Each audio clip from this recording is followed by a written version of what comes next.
এবার শরিয়া আদালতে মুরতাদের শাস্তি ফাঁসি নিজ হাতে আমরা কার্যকর করব।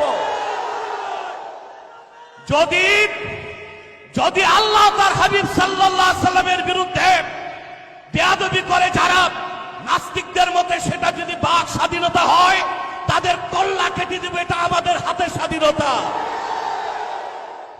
প্রিয় ভাইরা, আমি বলবো হেফাজতে ইসলামের শীর্ষ নেতৃবৃন্দকে, আপনাদের যাত্রা হয়েছে শহীদি কাফেলার মাধ্যমে।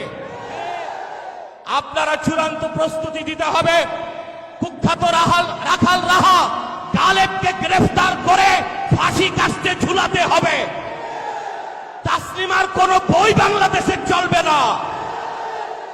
কোরআন ও সুন্নাহ বিরোধী, আল্লাহ তার আখিরি নবী মুহাম্মদ সাল্লাল্লাহু আলাইহি সাল্লামের আরশচুম্বী সম্মান মর্যাদার বিরুদ্ধে যেই কথা বলবে, বাক স্বাধীনতার দোহাই দিয়ে আমরা আমাদের হাতের স্বাধীনতা চালু করে দিব। তখন আবার চরমপন্থা বলবেন না।